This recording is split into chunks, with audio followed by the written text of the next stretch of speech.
India plans to send its envoy to the signing of the US-Taliban peace deal. The pact will pave the way for US to withdraw its troops from war-torn Afghanistan and end the 18-year-long conflict between the US-led forces and Talibani fighters.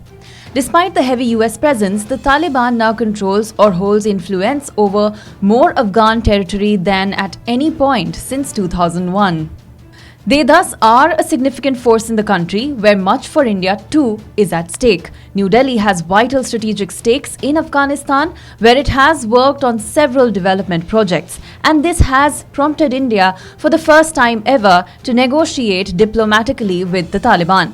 This signals a major shift as India has never negotiated with the Taliban after the IC-814 hijack that led to the release of terrorist Masood Azhar, who then went on to establish the Jaish-e-Mohammed, which would target the Indian Parliament in 2001 and lead several other attacks.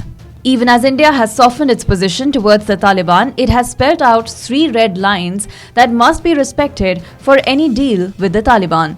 First, that all initiatives and processes must include all sections of the Afghan society, including the legitimately elected government. This reflects India's close ties with the Afghanistan President Ashraf Ghani-led government.